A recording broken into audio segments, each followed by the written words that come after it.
Let's get the view from the government now on the cost of living crisis. The Minister for Policing, Kit Malthouse, joins us once again on the programme. Minister, it's good to see you this morning. And Morning.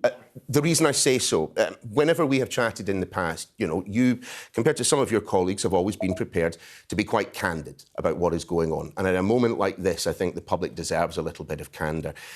How bad are things about to get for a large number of Britons? Well, obviously, as you quite rightly say, it's very tough at the moment. We completely acknowledge that the combination of factors that you outlined in your run-up to this interview has meant that prices are rising significantly, energy prices in particular, driven by a variety of factors post-pandemic, the war in Ukraine, other kind of global factors outside of our immediate control. And it is tough. For those of us who have a smart meter, as we do here in my house, we can see how much it's costing us on an hourly basis, and it is not happy reading. Having said that, obviously, notwithstanding the rise in the national insurance threshold that the rise in the national insurance rate that you just outlined, there are other measures that the Chancellor has taken to try and help with some of the cost of living problems. So, the cut in fuel duty, obviously the national insurance threshold will be raised from July. That's worth about 300 quid a year to sort of 30 million working people across the country. We've got this household support fund now of £1 billion that's targeting those in real need across the whole of England and Wales. And then, of course, the other thing to bear in mind that happens today, of course, is the national living wage rises by 6.6% to £9.50, which is the largest rise, I think, for some time, and that should be about £1,000 a year for a full-time worker. So while it is tough, obviously the Chancellor's trying to do his best to ameliorate the challenge, although we can't go all the way and ameliorate it all, I'm afraid. No, but some would question why a lot of the assistance appears to have been targeted at those who are perhaps not most in need. I mean, the estimates vary, but a kind of a ballpark figure appears to be like £1 in £3 announced by the Chancellor in the spring statement going to the bottom half of the income distribution. Why are we spending 2 out of 3 on the top half? Well, I'm not sure we'd necessarily characterise it that way. We are targeting lots of the assistance at people at the lower end of the wage distribution. So whether that's the rise of the national living wage, this household support fund, £1 billion now being targeted. And then, of course, raising the national insurance threshold helps them too.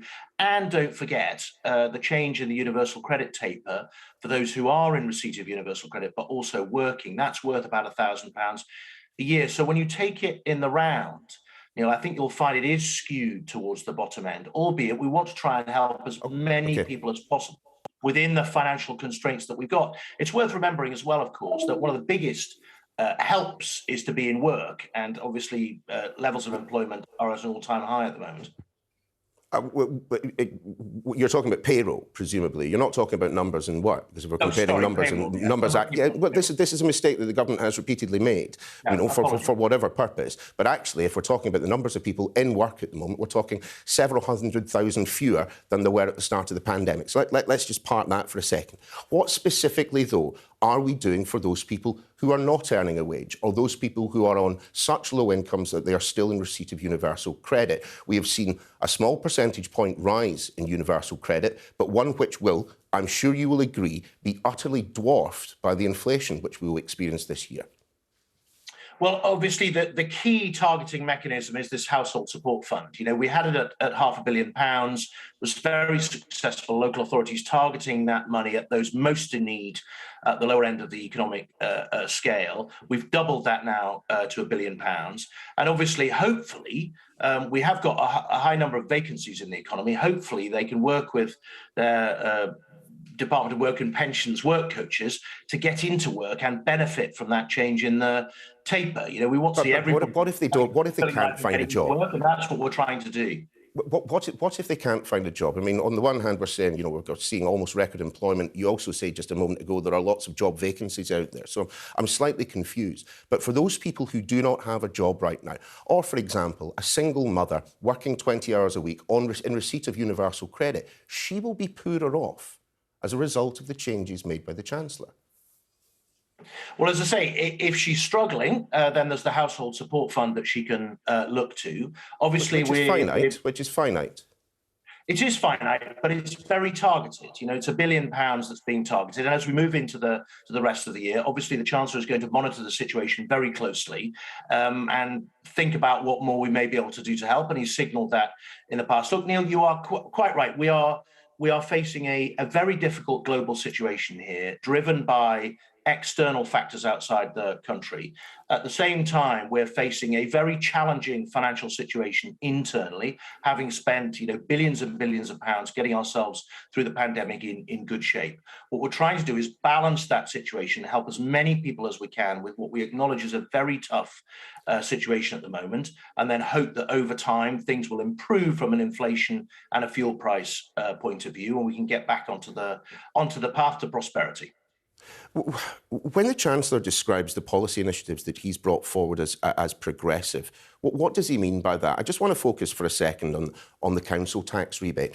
I will be in receipt of that. You may well be in receipt of that. I'm just going to gently suggest that if a breakfast television news presenter is in receipt of funding, it's not a progressive policy. I don't need it. Well, I mean, obviously, everybody is suffering from the fuel price rise. Lots of people need some assistance. Yeah, but we also pumping the council tax bill into people at Band A in particular, and then grading it over time. So we're trying to give, Niall, a kind of balanced package of assistance across the whole of the economy. Right now, whether that is targeting money at people who are really struggling through the household support fund or providing widespread relief through the raise in the national insurance threshold, we're trying to give a balanced package across the whole of the economy because people struggle in different ways. You know, if you are a family of two parents with children, you've got significant extra costs compared to a single person living alone. So we need to make sure that we have a very balanced package that gives as much assistance as we can within the constraints that we've got. But let's take just a couple of the measures you were talking about there. I mean, national insurance, I get it. If you expand at the bottom, that does mean fewer people are paying tax. But what of those who aren't at that threshold point already? Chancellor made an awful lot about the cut in fuel duty when he was at the dispatch box. Again, if you look at the numbers, those at the very bottom end, 55% of the bottom demographic don't drive. These measures do not help. I mean, are you entirely confident that the Chancellor, a man who, on a Treasury-organised photo opportunity, couldn't work out how to pay for petrol at the pump, are you in any way confident that this is a man who genuinely knows what it is like to be counting the pennies in your pocket?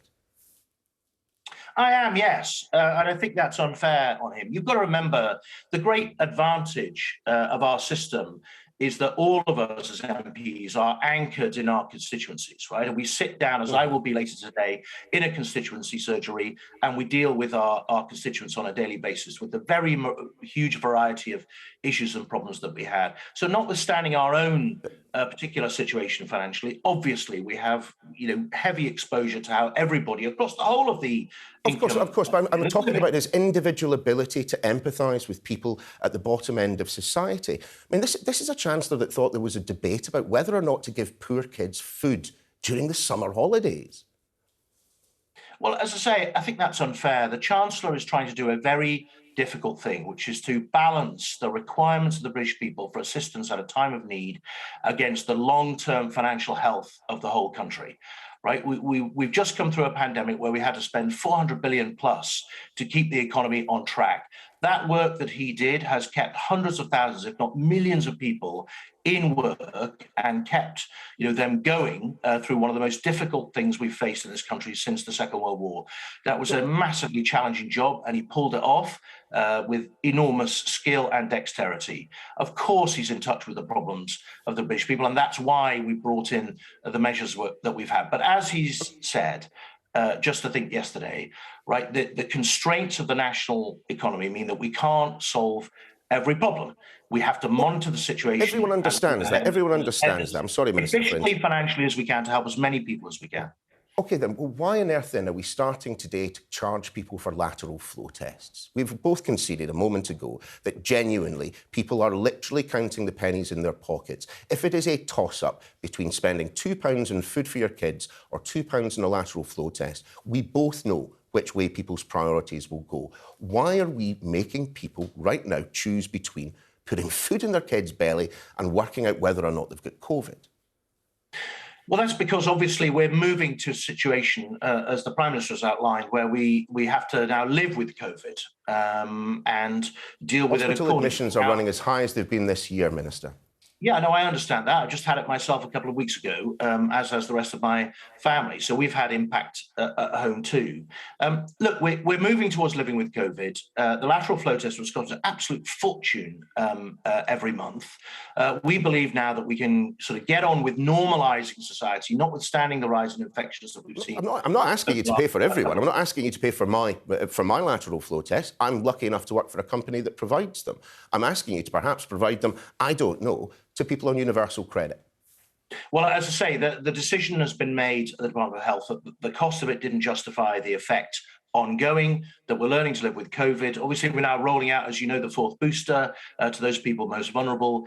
So we now have to live with this disease, I'm afraid, and that means that free lateral flows are coming to an end, given the cost-benefit analysis, I guess, that the Treasury has done. I do want to ask, just as we wrap up, about the energy strategy, the pending energy strategy.